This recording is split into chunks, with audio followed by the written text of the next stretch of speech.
Labą dieną, esu Skaidra Vaicekauskienė iš ITMC. Šioje pamokoje pakalbėsime apie Word dokumentų pataisymų siekimą ir komentavimą. Tai labai patogu, kuomet dokumentas ruošiamas ne vieno darbuotojo, ne vieno asmens. Galima tą patį dokumentą pasidalinti ir visus pakeitimus matyti, kas tos pakeitimus padarė, pakomentuoti, sutikti su tais pakeitimais ar nesutikti. Veiksmas, darbas įvyksta greičiau. Svarbiausia yra nepamiršti, kada jau dokumentas galutinai paruoštas, atsisakyti visų ar priimti visus pakeitimus, kad dokumentas jau liktų be visų komentarų, be matomų klaidų taisymų. Kad nešnekėčiau be reikalo, iš karto dalinuosi ekranu ir mes čia viską paslėpsime. Dalinuosi ekranu, kur pas man jau atidarytas Word dokumentas, kurį mes galėsime pakomentuoti ir pažiūrėti, kaip tie komentarai matomi ir nematomi. Iš karto einame, jeigu Word atsidarom, iš karto einame į Review kortelę.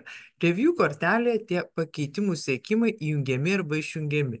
Esminis mygtukas yra Track Changes. Jeigu aš dabar neįjungus redaguosiu, kažką tenai daugtaškį padėsiu. Ne? Tai viskas jau čia pakeitimai galėsiu išsaugoti ir turėti.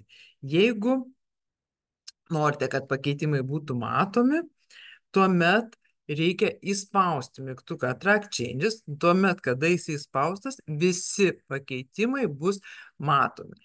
Tai dabar, jeigu tą daugtaškį dėsiu, matote, jie žymimi raudonais taškiukais ir probraukimais ir kairiai pusėje atsiranda toks brūkšnelis.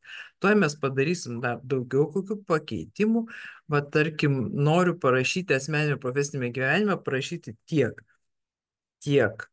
asmeninėme, matote, iš karto ir toliau kablelis vietoj ir parašysim tiek profesinėme gyvenime, tiek asmeninėme, tiek profesinėme gyvenime. Ir kaip matome, jisai rodo ir kas yra įterpiama, ir kas yra išbraukiama.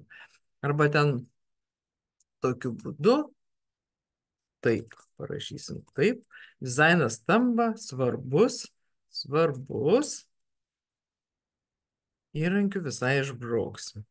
Tai šiuo atveju viską, ką jūs darote, fiksuoja Wordas, prisimena ir kuomet šitą dokumentą atsidaro kitas kolega, jisai gali matyti, kokius jūs pataisimus darote ir sutikti su jais ar nesutikti. Kaip jūs juos matysite, ar matysite ar nematysite, labai svarbu. Viršuje pasižiūrėkime šalia to Track Changes mygtuko All Markup.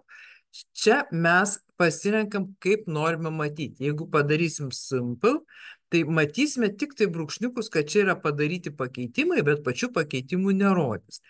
Jeigu pasirinksiu No Markup, tai iš vis nematysite, kokie pakeitimai yra padaryti. Original rodys tik originalą, koks buvo prieš tai be pakeitimų. No Markup rodys tik tai pakeitimus. Ir čia matau, kad pas mane du tarpai. Tai geriausia, aišku, tą turėti pasirinkus All, kad matytumėm viską ir kas ištrinta, ir kas pakeista. Tuomet bus greičiau ir lengviau apsispręsti, mūsų tie pakeitimai tinkami ar ne. Jeigu norim pakomentuoti, tarkim, netinkamas kažkoks paveiksliukas ir aš noriu pakomentuoti, kad reikia kito keisti, aš galiu tiesiog žymeklį pasidaryti, galiu pasižymėti visą šitą daiktą, visą paantraštę ir spausti New Comment ir tuomet galime rašyti komentarą, kad ne tas paveikslėlis reikia įkelti kitą. Ir jau čia tada bus komentaras. Ir kaip matote, komentaras atsidarė dar kairiai pusėje papildomas langas, kur matosi ir mūsų pakeitimai, ir matosi komentarai. Matosi, kas įterpta, kas išmesta ir kas pakomentuota. Ir komentaras paprastai būna pažymėtas fonu.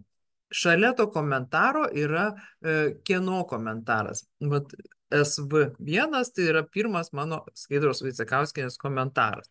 Ir kairiai pusėje irgi rašo, kas tuos pakeitimus daro. Šitas vardas pavardė priklauso nuo to, kaip pas jūs yra įrašyta Word programos parametruose. Grįžtant dabar prie komentarų. Tai reiškia, mes pakomentavom, pataisėm, dabar ką su tuo daryti, kaip elgtis. Jau nebereikia mums sekti tų pakeitimų, galim mygtuką išjungti. Šiuo atveju, kai išjungtas, darysim pataisimus, jau mums tų pataisimų neberodys. Ir galėsim savo ramiai, kaip pripratę, dokumentus tvarkyti. Kada aš jau, tarkim, pakomentavau, pataisiau, uždariau, pasidalinau su kolega, kuris turi sutik, nesutik, gal jisai savo pataisimų turi. Dabar tarkim, kad aš jau atsidariau su tais pataisimais failą ir ką man dabar daryti, kaip man peržiūrėti. Tada mes žiūrime, yra šalia mygtukai. Accept, tai sutikti su taisymais, reject, nesutikti. Galima vaikščioti po vieną, tai yra paspaudžiu rodiklytę žemyn, kur yra accept. Galima tiesiog eiti iš eilės, accept and move to next, tai reiškia, aš sutinku ir einu prie kito pakeitimo, nes su tuo sutinku, matote, daugtaškis. Dar sutinku ir einu prie kito ir taip toliau. Galima, taip pasižiūrėjus, galima tiesiog sutikti su visais. Accept all changes, jisai visus pakeitimus iš karto ir su tuo sutiks. Gal grįžtam Ctrl Z, tai čia kai kuriais ten galbūt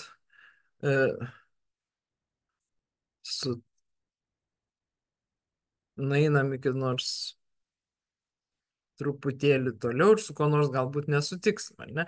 Nu ir va dar, tarkim, va šičia man tas sakinys buvo geras, sutikti nenoriu, tai tuomet einu į reject mygtuką ir reject and move to next, tai kad jisai man parodytų atsisakom ir atsisakom mūsų šitų pakeitimų. Galima lygiai taip pat visų atsisakyti pakeitimų. Tai jau man visus pakeitimus sutvarkėm, šitas dabar liko mano komentaras, aš galbūt tą paveiksliuką pakeičiau, galiu atsakyti tą komentarą, kad jau šitas paveiksliukas naujas pakeistas ir galiu tiesiog komentarą, jau grįžus prie komentarų, delete išmesti ir viskas jau sutvarkyti. Tai trumpai būtų tiek apie pakeitimų siekimą. Linkiu Jums greitai, patogiai dirbti su Word dokumentais. Jeigu norite išmokti daugiau, sužinoti daugiau, kviečiu užsukti į mūsų, užsukti į mūsų tinklalapį itmc.lt, kur visuomet yra kursų tvarkaraštis ir išsirinkti Jums patogius norimus kursus. Skaidra, informacinių technologijų mokymo centras.